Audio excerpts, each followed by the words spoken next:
One of the most spectacular animals on the planet alive today are the elephants. They look like nothing else on Earth, with their assortment of unique features, including their trunks, tusks, and sheer titanic size. Elephants are one of the most recognizable animals in the present era, but their relatives have been a staple part of mammalian fauna since shortly after the extinction of the dinosaurs. Tracking the evolution of the elephant is an interesting challenge, not because of the limited nature of its relationships like with other animal groups I've covered on this channel, but in fact the opposite.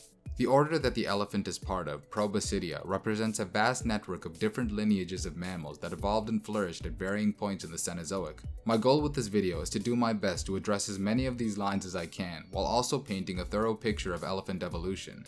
Proboscidea is part of an order known as Aprotheria. I've covered this group in another video, but in short, it's a group of African mammals that first emerged during the Cretaceous, and saw its main groups evolve back when the continent was still isolated from the rest of the world. The earliest basal proboscidean known to the fossil record dates back 60 million years ago in the Paleocene of Morocco. This animal is known as Eritherium and was close to the ancestors of both elephants and sirenians. Being around the size of a rabbit at around 1 foot in height, this animal would have been a stark contrast to the giants of today. Fossil evidence of Eritherium is sparse, but what little does exist sheds light on its relationships to other mammals. Although its dentition still contains some primitive features such as canine teeth, it also contained other aspects closer to proboscideans. This includes an enlarged first incisor. This incisor would become the groundwork for tusks in the future. Additionally, the eyes of the animal were placed further up on the skull, similar to the orbital position of other proboscideans. Phosphatherium represented the next step in elephant evolution. First appearing 56 million years ago in the late Paleocene of Morocco, this dog-sized proboscidean showed more similarities to future members of the order, such as having cross-crested patterns on its molars. These teeth also showed scratches indicative of a varied diet of plants, some of which were likely aquatic as a result of this creature's more amphibious lifestyle. While Phosphatherium likely didn't possess a trunk, it did have a longer snout that, similar to Eritherium's incisors, would only grow in size through further evolution. Another similar semi-aquatic proboscidean could be found east of the prior animals in Eocene Egypt, around 37 million years ago. This creature, known as Moeritherium, is known from extremely well-preserved complete skeletons found near the pyramids of Giza. Moeritherium is known to have had a round, barrel-shaped body as well as short legs, a body plan similar to those of hippos. This would have made walking on land awkward for the creature, but aided in aquatic locomotion. As for its elephantine features, Moeritherium's incisors formed short tusks, and it also had a longer snout that could have helped to grasp aquatic plants. It should be stated that there is debate as to whether or not these three animals, as well as other similar Paleocene and Eocene creatures like Phiomia, were true proboscideans or simply more basal proboscideans. Some researchers even argue that the creatures could be Paleocene tethytheres that led to other lines of mammals such as sirenians and the extinct arsinotheres. However, following Phosphatherium and Moeritherium, this order saw its first true radiation into two main branches. Of course, one of these branches led to the elephants we know today, but the other was a fascinating group that evolved in parallel to the first clade up until the early Pleistocene. These were the Plesielephantiformes. The earliest group of the Plesielephantiformes was Numidotheriidae. Cenozoic and Deinotherium were among the first recorded Numidotheres, with the latter living in the Eocene of Morocco 53 million years ago. Not much is known about these animals, with fossils of them being restricted to teeth and jawbones. A much more well-understood Numidothere is Numidotherium, a proboscidean that lived in Algeria 51 million years ago during the late Eocene. This animal's incisors showed signs of further growth, and in addition its lower front teeth formed into a scoop shape that would have aided during feeding. It also had a taller and more elongated forehead, as well as stocky limbs, both features found in future proboscideans. It's interesting to note that the aquatic lifestyle present in animals such as Moeritherium and Phosphatherium was also present in Numidotheriidae, and that this lifestyle evolved independently within this group. This could have been due to the fact that North Africa during this time was far more tropical than it was during the later Cenozoic, and the proximity of these animals to the ancient Tethys Ocean. Barytheriidae was a group that evolved during the late Eocene and lasted up until the Oligocene. This family showed far more similarities to later proboscideans, with animals such as Barytherium and Moeritherium reaching much larger sizes and even showing strong traits of sexual dimorphism. Barytherium, literally named heavy beast in Greek, was one of the largest animals on Earth while it was alive, standing up to 2 meters at the shoulder and weighing 2 tons. This animal showed even more similarities to later proboscideans, such as having cross-crested molars, a long forehead, and even a trunk. This last feature has been a point of contention. Some state that it could be as short as the tapir's snout, and others argue that it could be far longer. Either way, it was clear that the proboscis of this group was probably far longer than that of its ancestors. Moeritherium shared much of its physicality with Barytherium, but it differed in that while the former is found in a similar North African locale to earlier Proboscideans, the latter lived in the Arabian Peninsula. Can you guess what country it is found in? Oh man, you figured it out. Oh brother, this guy stinks! This was the furthest west Proboscidea had gone yet, and with Eurasia beginning to connect to the African continent, the order saw even further western expansion. The late Oligocene brought with it one of the most unique looking of all Proboscideans. This latest family of the Plesielephantiformes, Deinotheriidae, saw an explosion in diversity when it came to body plans and habitat range. Deinotheriidae can be further broken down into two subfamilies, Choerolophodontidae and Deinotheriidae. The first family has only one member, Choeritherium. This animal, which can be found in the late Oligocene of Ethiopia, is similar to a lot of the creatures we've discussed so far in that it's only known from a few fragmentary teeth. However, these teeth show enough differences to warrant being separated from the other Deinotheriids into its own grouping. At an estimated only 2 meters in height and 1.5 tons in weight, it was also far smaller than the other animals in this order. Deinotheriidae consist of two genera of Proboscideans, Deinotherium and Deinotherium. The two are fairly similar in appearance, but Deinotherium is noticeable for being the larger of the pair. This animal clocked in at around 4 meters or 13 feet tall and could have weighed up to 12 tons. This would have made the creature both taller and larger than the African bush elephant. Deinotherium had a short skull that was a lot flatter than in other Proboscideans. In addition, it also had the large nasal retraction indicative of a long trunk, but the real fascinating aspect of the animal's head was in its tusks. Unlike the elephants we're familiar with, Deinotherium didn't have any upper tusks. Rather, it had a pair of tusks coming from its lower jaw.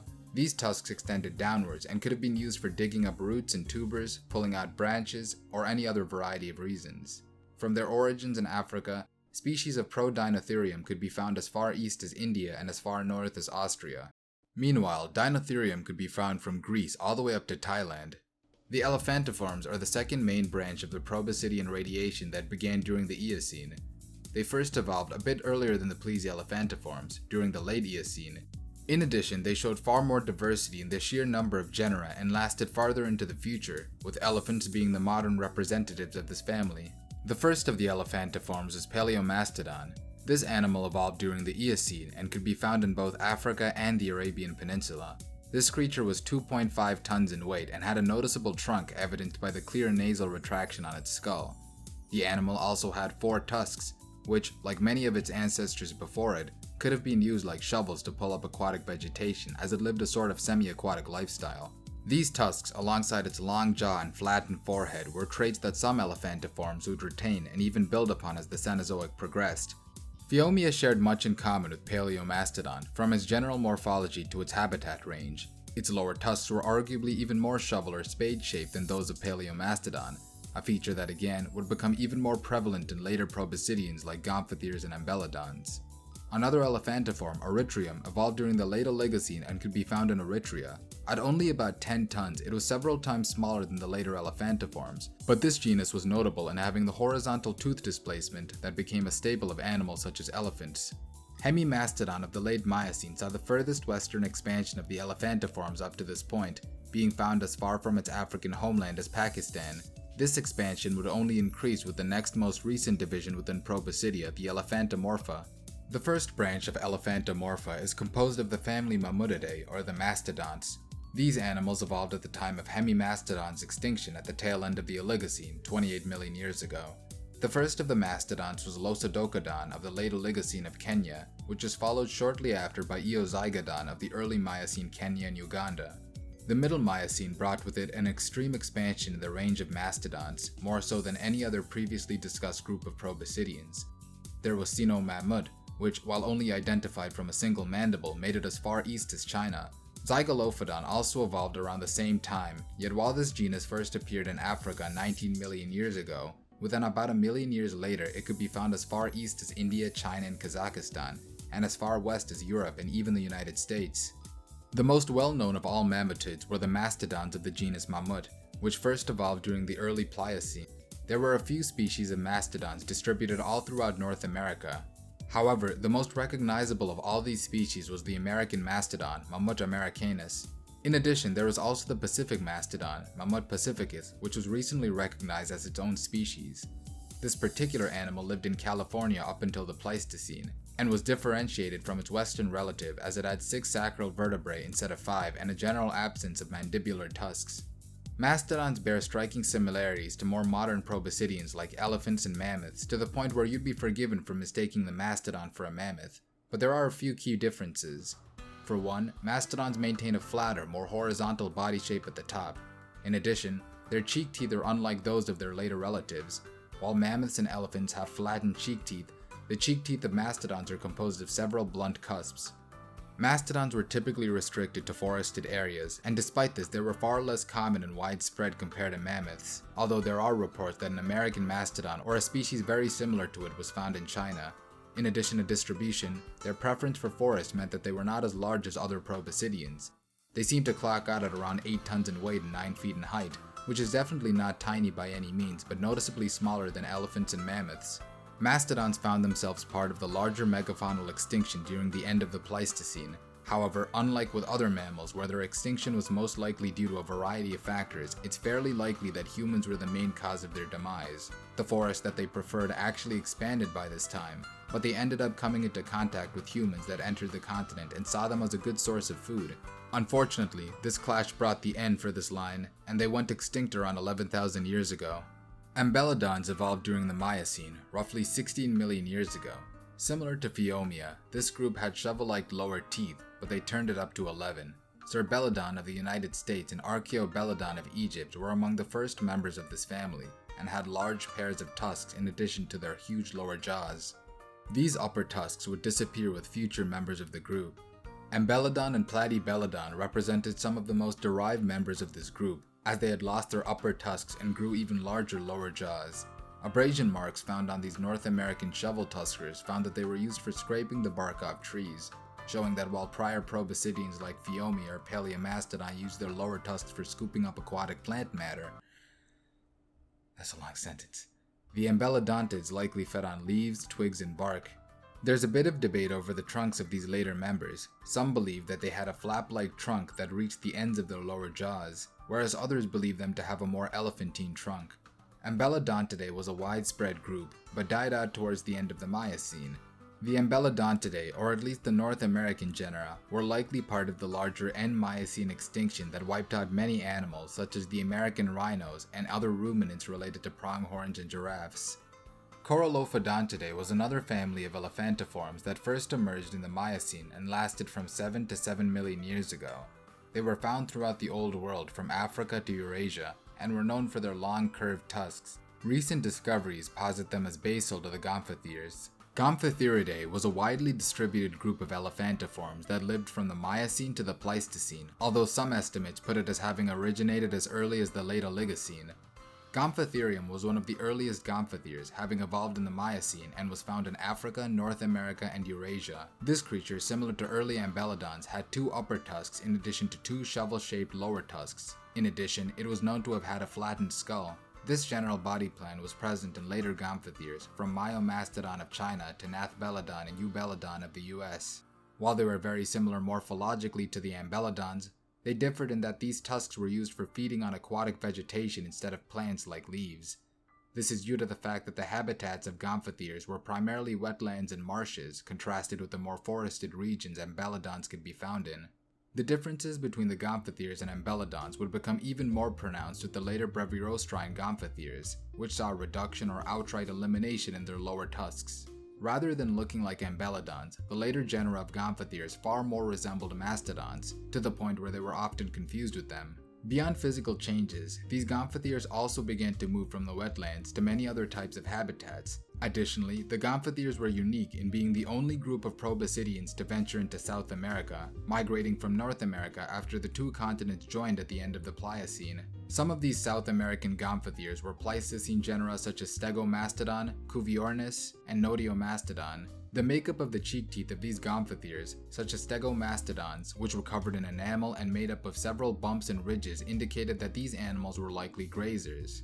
As a result, they likely competed with Pleistocene mammoth species in North America, which were also known to be grazers, to the point where they were driven south. The Gomphotheriidae did well in the southern continent, however, and some of these animals, like Numidotheriidae, are reported to have survived up until the Holocene, where they went extinct, likely from a combination of human hunting as well as climate change. The next branch of Proboscidea was Elephantoidea, and at this point you'd be forgiven for thinking all of these animals were just elephants. This group was home to not only our modern-day elephants, but also the iconic mammoths, as well as the enormous Palaeoloxodon genera. Animals within this group saw a general shortening of their face and lower jaw, as well as developing large crests on the top of their skulls. These crests allowed for upper tusks to grow far larger than ever before. One family that is known for having truly massive tusks was Anancidae. Anancus, a genera that lived from the Miocene to the early Pleistocene, possessed tusks far longer than those of modern-day elephants at 4 meters long. These enormous upper tusks and small, if not non-existent lower tusks were the norm for this family, although genera such as Choerolophodon still had the ancestral lower tusks. Stegodontidae was an old-world Proboscidean family that was very similar to Anancidae in having enormous upper tusks like in the genus Stegodon. Stegotetrabelodontinae is another group within Elephantoidea that retained their lower tusks, but rather than them being near vestigial or heavily reduced in size, they were close to in size or even outright matched the length of their top 2 tusks.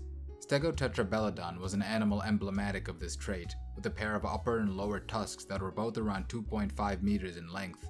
The placement of this group has been a mystery to many scientists. Some see them as part of Stegodontidae, whereas others see them as creatures that can be placed within the clade Elephantidae. Anancidae, Stegodontidae, and Stegotetrabelodontinae thrived from the Miocene until the Pleistocene, but only one family of Proboscideans managed to last all the way into the current era. These were the Elephantids. Elephantidae is the most recent family of Proboscidea, containing the elephants and mammoths. The first elephantid known to the fossil record is Primelephas of the late Miocene. Primelephas gave rise to multiple different lineages of elephants. The genus Loxodonta is one such lineage that split off during the Pliocene and gave rise to various species such as Loxodonta cucae, Loxodonta exopata, and Loxodonta atlantica. Most relative to us, however, was Loxodonta africana, the African bush elephant, and Loxodonta cyclotis, the African forest elephant. Members of this genus, such as the African bush elephant, differ within Elephantini, the group that contains all of these animals, at least compared to Asian elephants, with traits such as their ears being far larger, both males and females possessing trunks, as well as being more accustomed to browsing rather than grazing. Palaeoloxodon was another genera of elephants that evolved during the Pliocene and survived until the Holocene epoch. Also known as the straight-tusked elephant, this widespread genus also gave rise to Palaeoloxodon pneumaticus, which some argue was the largest land mammal of all time. I've made a video on this species as well as other members of Palaeoloxodon, so I suggest that you guys take a look to learn more about this genus. Mammuthus was another genera of Proboscideans that evolved during the Pliocene, roughly 5 million years ago. When you think of prehistoric elephant relatives, this group is likely the one you have in mind. There were a few common characteristics among all mammoths. These included large, highly spiral tusks, much longer forelimbs than hind limbs, as well as a generally robust body with a tall cranium and well-structured bone growth for muscle attachment. The earliest species of mammoth in the fossil record was the South African mammoth, Mammuthus subplanifrons, that evolved in the early Pliocene of South Africa and Malawi. This species already began showing some traits indicative of the genus, such as a longer femur than tibia and curved tusks. From their origins in Africa, mammoths began rapidly diversifying, spreading to all parts of the globe.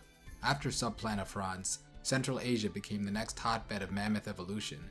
There was the southern mammoth, Mammuthus meridionalis, which evolved in Eurasia 2.5 million years ago, which would then give rise to the steppe mammoth shortly after. The steppe mammoth, Mammuthus trogontheri, evolved 2 million years ago and was found in the Siberian tundra. At 13 feet tall and weight estimates going between 11 and 14 tons, it is arguable that the steppe mammoth was the largest among all mammoths. The steppe mammoth was also known to have shared its environment with the woolly mammoth, Mammuthus primigenius. The woolly mammoth is the most recognizable of all Cenozoic creatures, and one of the most recognizable prehistoric animals that ever lived. This creature's range spanned from Europe to Canada to Alaska. At around 6 tons, this animal was surprisingly not as heavy as one would assume, even being dwarfed by the African elephant. However, this animal had a far more impressive woolly coat, which could be 2.5 feet long and was coated in oily gland secretions and helped keep them warm during the frigid ice age. Many imagine these coats as being brown in color, and while they were, they could also get quite light, with some mammoths even sporting blonde coats. There have been some extremely well-preserved specimens of the woolly mammoth, such as Liuba. This baby mammoth is found in a Siberian mud bog. She was so well preserved that scientists could even find milk from her mother in her stomach. It was thought that the baby died from suffocation in the bog, choking from all the mud she kept swallowing. Okay, I'm not reading this is too depressing. The Columbian mammoth, Mammuthus columbi, was a species of mammoth that first appeared in the mid-Pleistocene 1.5 million years ago and lived until the Holocene 11,000 years ago. This species has recently been argued to be a result of hybridization of the steppe mammoth with an early branch of woolly mammoths. Unlike those mammoths, however, the Columbian mammoth occupied far warmer and more temperate regions, being found across North America and the United States, Mexico, Canada, Guatemala, among many other countries. It's also unlikely that because of the habitats the mammoth could be found in, this species probably didn't sport the shaggy coat of its relatives. Columbian mammoths were known to spend time grooming by rubbing themselves against large boulders. This practice would help remove harmful parasites from their skin. At 13 feet tall and 10 tons in weight, the Columbian mammoth was among the largest of all mammoths. At this size, fully grown adults didn't have to worry about the many predators on the American plains. However, young were susceptible from attacks from animals such as dire wolves, saber-toothed cats, or lions. Another danger for these animals were the tar pits that were common in the western United States. These animals would have been found trapped in these pits on numerous occasions, and predators looking for an easy meal would find themselves succumbing to the tar as well. The bright side is that this has resulted in some extremely well-preserved Columbian mammoth specimens on display at areas such as the La Brea tar pits in Los Angeles. Almost all mammoths went extinct during the end of the last ice age, with the Columbian mammoth going extinct 11,000 years ago and the woolly mammoth going extinct a bit later on. Climate change and human hunting were purported as being the main reasons for their demise. Despite this, several species of dwarf mammoths managed to hold on well into the Holocene. These include the pygmy mammoth, Mammuthus exilis, which survived a bit longer than the Columbian mammoth it derived from. This animal lived in the California Channel Islands. More impressive was the dwarf woolly mammoth of the Russian Wrangel Islands, which survived until 1650 BC, about 4,000 years ago. For reference, that's about 1,000 years after the first pyramids were built in Egypt, meaning that mammoths survived well past the dawn of human civilization. The last proboscidean we'll discuss today is the Asian elephant. While there are various subspecies of this animal spread all throughout southern Asia, they're all grouped together within one species, Elephas maximus, whose genus first evolved in the Pliocene. Interestingly enough, this species is more closely related to mammoths than it is to its African cousins. It shares their domed forehead, smaller ears, and is a grazer just like they are. While we're lucky to have 3 different species of elephants alive with us today, they're by no means widespread. All 3 species of elephants are threatened. Both the African and Asian elephants are endangered, and the African forest elephant, recently separated into its own species, is critically endangered. The biggest threat to elephants worldwide is illegal poaching. Elephants are prized for their ivory tusks, which sell for incredibly high prices on the black market. Another problem for elephants is habitat loss, something that dramatically hurts forest and Asian elephants, which aren't known for surviving on the open plains. We can help in elephant conservation by supporting wildlife organizations dedicated to protecting them and not supporting the sale of ivory. This includes not buying ivory products, of course, but also not supporting legislation that would make it easier for the trade of ivory to get into international markets. Elephants are among the most unique of all Earth's creatures, and it's important that our remaining species survive as long as possible. I, for one, would not want to live in a world without elephants. They are very cool, and the baby elephants are also very cute. Hey everybody, thanks for watching my video. If you enjoyed it, make sure to give it a like, make sure to subscribe and comment and all that good stuff. Before I continue, I want to give a big shout out to ZW and Cavuramus09. They provided me with a lot of resources and information that really helped make this video possible. I want to apologize for how long this video took. I didn't anticipate it was going to take around 3 weeks at this point to complete, but it's done and that's all that matters. So in the future, I'm going to try and speed up the progress of my uploads. Maybe once a week is what I want to aim for. Once again, if you guys have video suggestions, always make sure to leave them in the comments. I always try to look at them and, try to formulate video ideas off of that. But again, big shout out to these 2 guys, ZW and Cavuramus09, and a big shout out to you guys for making these videos possible and giving me so much support. I really do appreciate it.